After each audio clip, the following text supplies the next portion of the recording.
Bulldozer চলল পশ্চিম মেদিনীপুর জেলার নছিপুর এলাকায়। সোমবার দুপুরে পিডব্লিউডি এর জায়গায় থাকা অবৈধ নির্মাণ ভাঙল পূর্ত দপ্তরের আধিকারিকরা। কেশিয়ারির নছিপুর এলাকায় রাস্তার পাশেই অবৈধভাবে নির্মাণ হয়েছিল দুটি বাড়ি। পরে পূর্ত দপ্তরের পক্ষ থেকে ওই দুটি নির্মাণ বাড়ির বিরুদ্ধে হাইকোর্টে মামলা রুজু করা হয়। আর হাইকোর্টের নির্দেশ মতোই সোমবার দুপুরে ওই দুটি বাড়ি পুলিশ প্রশাসনের উপস্থিতিতে ভেঙে গুড়িয়ে দেয় পূর্ত দপ্তরের আধিকারিকরা। সরকারি আধিকারিকরা একদম পুলিশকে সাথে নিয়ে রণসজ্জায় সজ্জিত হয়ে নছিপুর এলাকায় ওই দুটি বাড়ি ভেঙে দেয়।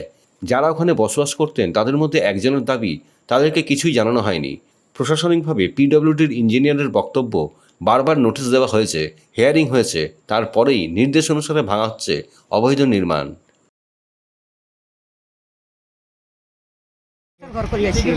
কিন্তু আমাকে আগে থেকে সে জানায়নি, কিছু বলেও নি সুদ্ধা।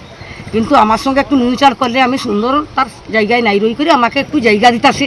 আমি তো গরিব লোক, আমি মানে সিভিল এসটি লোক, আমি মানে কি সান্তালি আদিবাসী লোক, আমি আমার কিছু রইবার জায়গা এখন আছে। কিন্তু সে আমাকে জানায়নি, আমাকে জোর করে কেস করছে সে।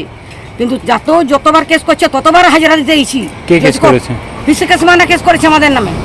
আমার ছেলে হয়ে গেছে, আমার বড় ছেলে, আমি, আমার স্বামী ততবার গেছি হাজিরা দিতে। জজ কোর্টকে গেছি, হাইকোর্টকে গেছি, জানো।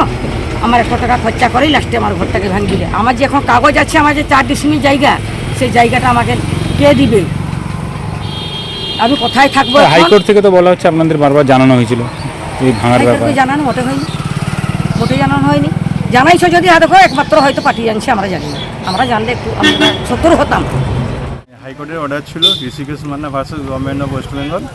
রাস্তার ধারে এনক্রোচমেন্ট ছিল, হাইওয়ে অথরিটি অ্যাক্ট অনুযায়ী এটাকে হাইকোর্ট থেকে এটাকে রিমুভ করার জন্য সেটা এগোচ্ছিলো। আমি ওর দিকে ডেকে, যারা বাসিন্দা ছিল ওদিকে ডেকে হিয়ারিং করেছিলাম। ওর দিকে 15 দিনের বিএলআর থেকে মাপা হয়েছিল 3 বার।